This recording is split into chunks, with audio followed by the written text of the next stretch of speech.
In today's video, why you're not getting video editing clients.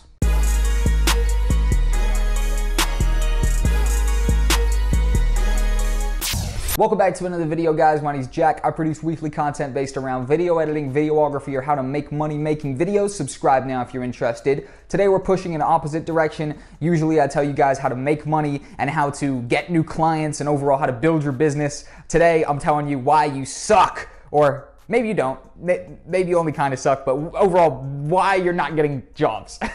Maybe I shouldn't have insulted you so heavily right away, but you know, it was kind of meant to be a joke. But anyways, let's do it. First off is going to be breaking down the price. Adding a price breakdown, or most people's lack of a price breakdown, is a big contributing factor into why people pass, because they don't know what they're getting necessarily. They know the money that it costs to get that, but they don't necessarily know what they're getting. And let's kind of create a scenario. Say like someone reaches out to you and they want a quote for, let's say, a promo video. They probably reached out to, let's say, 5+ other video editors as well to figure out the quote that it's going to really cost to create this promo video, and then probably go with somebody who's probably the cheapest, right? And the interaction that goes on between the client and the customer here is usually one like this, where the client will reach out, hey, how much do you charge for a promo video? The freelancer will then hit them back and say, hey, I charge $200, just like that, something like that. That right there is the kind of fall short of most people. That's where most people fail, and that is a big contributing factor into why most people don't get the job, because inevitably there's always somebody who goes above and beyond in that scenario and actually breaks down what you're going to get for that price. So for example, say someone hits you up and they say, hey, I want the promo video for, I want a promo video, how much would you charge?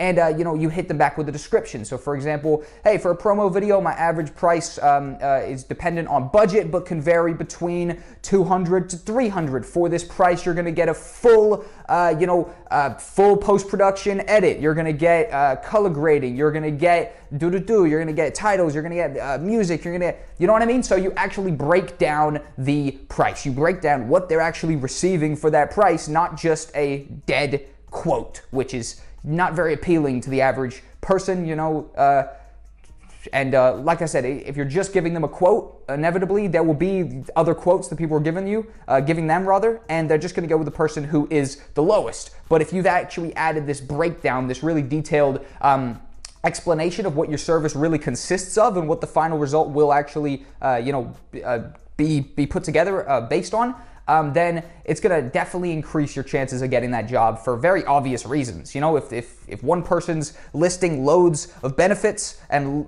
a massive breakdown of what you're getting, and then the other person just says $200, no description, you got no clue what you're getting, it's pretty obvious to kind of decide between those people, and you're probably going to go with the person who's giving you more information. Now, next up are going to be some cool things to think about, where essentially you want to be mixing up the way that you propose your job, or the way that you actually reach out to people. Okay, so that was a pretty cool example right there of overall kind of a cool way to respond and break down your price if they're reaching out to you. And you can also feel free to do that if you reach out to them. But these next couple things I'm going to talk about are some very cool ideas to keep in mind when you're actually sending messages to people, and how to make yourself not just feel like a cold email. So say you're emailing loads of people, or message them on Facebook or Twitter, or you're hitting them up over a freelance website.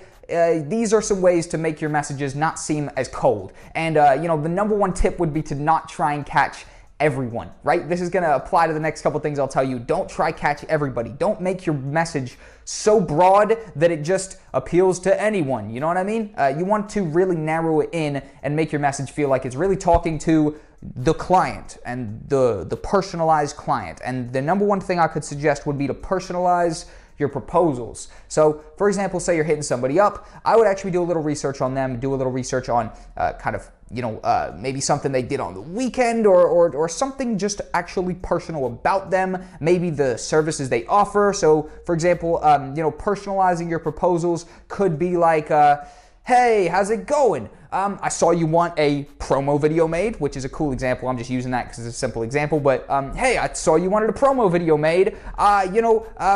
I saw on your page it was your niece's birthday. It was my little brother's birthday on the weekend as well. It was so much fun. But you know what I mean? Like that's a kind of a bad example because I didn't prepare an example for this and I just freestyled that off the top of my head. But I'm sure that painted to you the idea that I got in my mind, which is essentially just to personalize your messages, right? Just with something like that, it could even be less obvious. It could be something about a sports team. You know, hey, what's going on?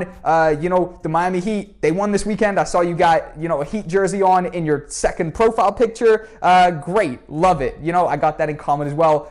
You know, I absolutely love Dwayne Wade. Something like that. You know what I mean? Something that basically is personalized in that message. And that's going to be massively improving your chances. 100%, and is not much of an effort to just go that step further and just kind of find something a little bit personal you can include into the beginning of the email or whatever, or maybe they say something in their proposal. Like I've had a lot of people, you know, who I've worked with before that were really slow. Maybe you could make a little joke here like, hey, how's it going? I'm sorry for my fellow freelancers. I know they're pretty slow, but you know, I'm not. Something like that. Like it's really pretty simple. Like, and you could just mess about. Like that's kind of a joke that I just said right there. Like the freelancers are slow, but you could use something kind of dumb, silly, a little bit like tongue-in-cheek type of humor like that, and personalize your proposal. Now, the next thing to do for the proposals, which is going to be the final thing I'll talk about that could really help you, is going to be to create enticing proposals, right? So the personalized proposals is what we just talked about, and now is going to create enticing proposals. How do you do that? That was me asking myself a question, pretending to be you.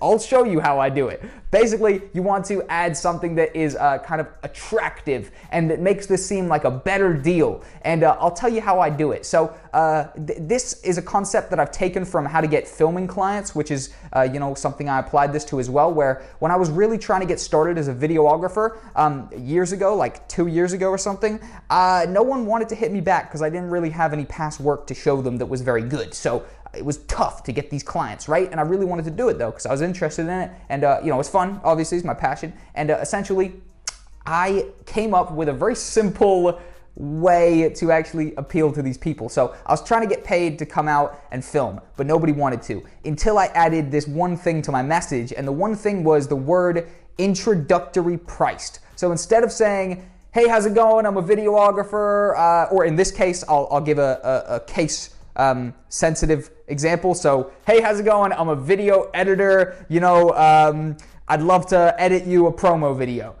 That is pretty self-serving, or maybe not fully, but maybe something like, hey, I'm a video editor. I'd love to come out and you know, edit you up a video, and you know, I'd love to charge you to create a video, something like that. That's kind of a little bit more self-serving. That's not going to be the most effective thing in the world. Something like this will be though. Hey, how's it going?